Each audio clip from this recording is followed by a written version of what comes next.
Hello 10th class. Question bank में आज हम आगे समझेंगे क्वेश्चन नंबर 10 जो आपका आता है सेक्शन डी में ही लिटरेचर से।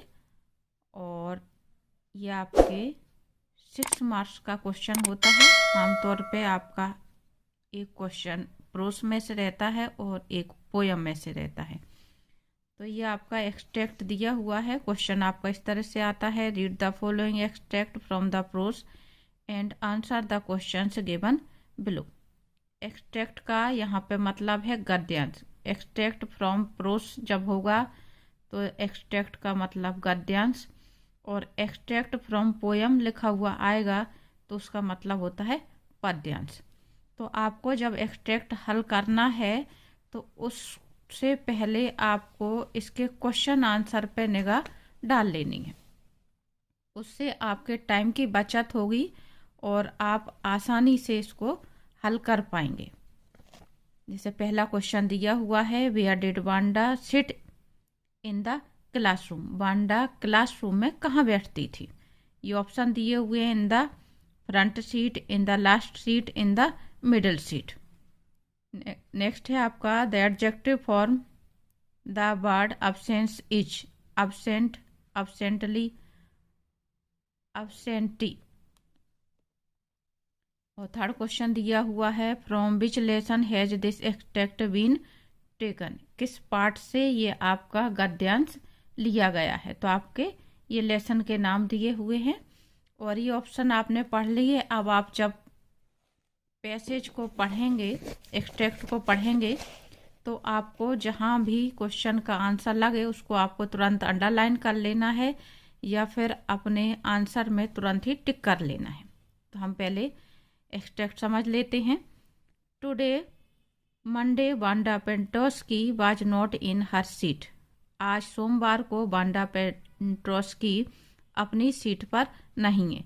But nobody not even Peggy and Madeline the girls who started all the fun noticed her absence. अब अभी हमने इस शब्द को पढ़ा है तो आप इसको अंडरलाइन कर लें ताकि आपको इसका मीनिंग ठीक से वहां पे क्या पूछा जा रहा है वो समझ में आ सके। नो बडी नॉट इवन यानी कि कोई भी नहीं, किसी ने भी वांडा पेंटोस्की आज सीट पर नहीं है इस बात की तरफ ध्यान नहीं दिया। पैगी और मेडलिन ने भी नहीं ध्यान दिया जिन्होंने कि ये पूरा मजाक प्रारंभ किया था कि आज वांडा नहीं आई है। Usually Wanda set in the seat next to the last seat in the last row in room 13। ये आपके क्वेश्चन का आंसर आ रहा है। यहाँ पे Wanda set in the seat next to the last seat in the last row in room number 13। तो जब आपको ये लग रहा है कि आपके क्वेश्चन का आंसर है तो आप फिर से पलट करके देखेंगे कि आपके ऑप्शन में क्या दिया हुआ है। ये दिया हुआ है, where did Wanda sit in the classroom, in the front seat, in the middle seat और इन द लास्ट सीट। तो आपका जो इसमें मिल रहा है आपको उस बात को ध्यान कर लेना है। Wanda set in the seat next to the last seat. तो आपका यहाँ पे जो आंसर है correct in the last seat है। अभी आपको तुरंत के तुरंत इसको करेक्ट कर लेना है। आगे पैराग्राफ पे ध्यान देंगे हम। The C set in the corner of the room where the rough boys who did not make good marks sat। वह कमरे में, जो 13 नंबर कमरे की बात कही जा रही है, पीछे बैठती थी। और पीछे कहाँ पर बैठती थी वो बताया जा रहा है कि पीछे की स्थिति क्या थी। वहां पर जहां पर के रफ बॉयज जिक्र करा जा रहा है, यानी उद्यमी बच्चे या कहें उदंड अनुशासनहीन लड़के अक्सर बैठते हैं जिनके के कम नोट मेक गुड मार्क्स, जिनके कम नंबर आते हैं, एग्जाम में अच्छे नंबर नहीं आते। The corner of the room where there was most scuffling of feet, most words of laughter when anything funny was said and most mud and dirt on the floor. अब यदि आपके किसी क्वेश्चन का आंसर यहाँ पे नहीं बन रहा है तो आपको इसको बहुत फुर्ती में पढ़ जाना है, लेकिन मैं आपको मीनिंग बता देती हूँ, आगे का अर्थ समझा देती हूँ। पीछे जहाँ पर के ऐसे लड़के बैठते थे अनुशासनहीन, जिनके नंबर कम आते थे एग्जाम में, और जहाँ पर अक्सर पैरों की बहुत आवाज़ होती थी, अधिकतर जो बच्चे थे मजाक करते रहते थे और मजाक पे कोई भी तुरंत ही हंस दिया करता था, और अधिकतर के पैरों में मिट्टी या कीचड़ लगी होती थी। तो ये सब कुछ पीछे की स्थिति थी। अब हम आ जाते हैं वापस से क्वेश्चन पे। आपने पहला वाला हल कर लिया है ऊपर।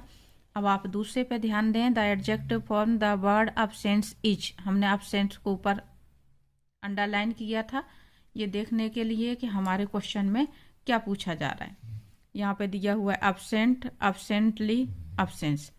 तो आपको एडजेक्टिव फॉर्म पूछा जा रहा है, ये आपका नाउन फॉर्म है। ये भी आपको ध्यान रखना है, एग्जाम में हो सकता है इसको उल्टा कर दें, इसका नाउन फॉर्म पूछ दें।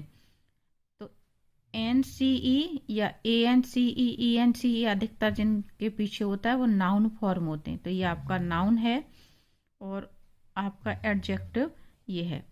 ऐसे टाइम पे अगर आपको कुछ नहीं मालूम है तो आप उस शब्द पे टिक करें जो कि हमने अधिकतर पढ़ा है या सुना है। अब्सेंटली कम यूज में आता है, अब्सेंटी भी कम यूज में आता है, हमने कभी नहीं सुना है, तो हम क्या करेंगे, इसी को टिक करेंगे। नेक्स्ट है आपका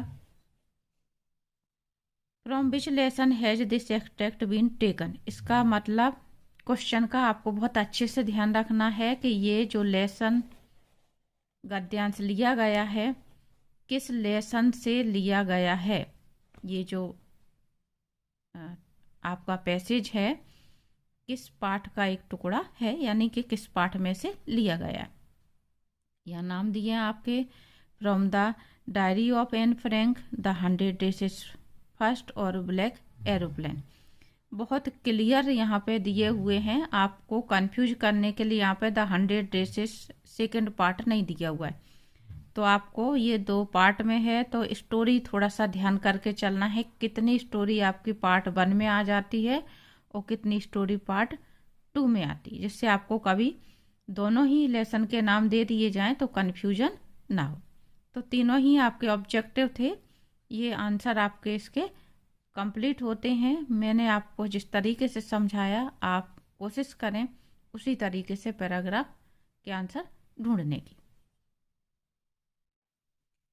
सेकंड एक्सट्रैक्ट समझ लेते हैं। तो एक्सट्रैक्ट समझने से पहले हमें क्वेश्चनों पर निगाह डालनी है।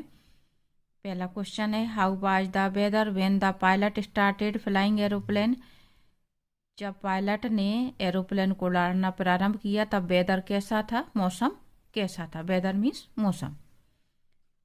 क्लाउडी, फॉगी और क्लियर, 3 ऑप्शन दिए हैं आपके।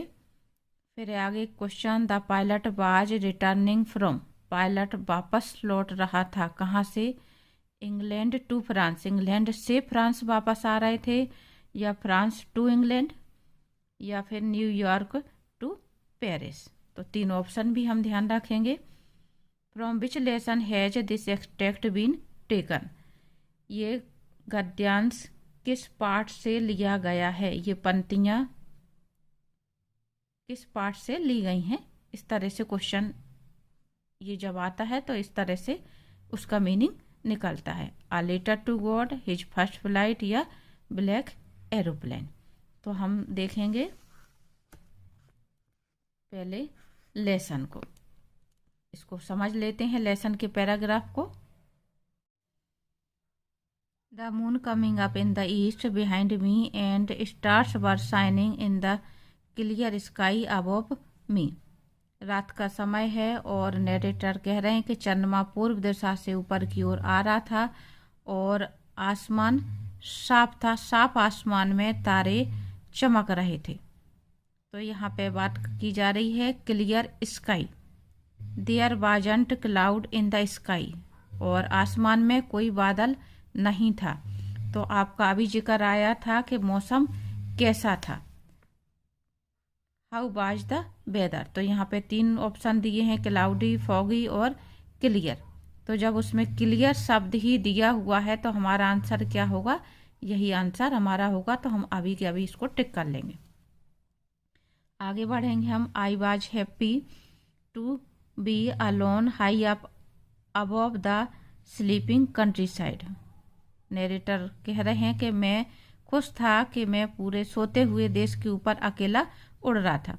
आई was flying my old Dakota aeroplane over France back to England. मैं अपने पुराने डकोटा एरोप्लेन से उड़ रहा था फ्रांस से वापस इंग्लैंड आने के लिए। यहाँ पे क्लियर दिया है France back to England, England वापस आ रहे हैं। तो यहाँ पे आपका दूसरे क्वेश्चन का ये ऑप्शन दिया हुआ है, the pilot was returning from France to England, England to France या न्यूयॉर्क टू पेरिस। तो आपका ये आंसर क्लियर यहाँ पे। अब आगे आपका कोई क्वेश्चन का आंसर नहीं है इसमें, लेकिन मैं आपको थोड़ा सा समझा देती हूँ, क्योंकि हो सकता है, जरूरी नहीं है कि ये जो क्वेश्चन है वही आए, क्वेश्चन चेंज कर सकते हैं वो बोर्ड में आगे।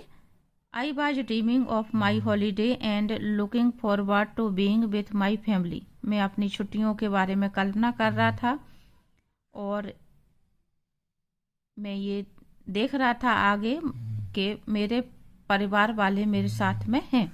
आई looked at my watch at 1:30 in the morning. मैंने अपनी घड़ी में समय देखा, 1:30 मेरी घड़ी में हुए थे। I should call Paris control soon I thought. मैंने सोचा कि मुझे शीघ्र ही पेरिस कंट्रोल फोन करना चाहिए, पेरिस कंट्रोल सून।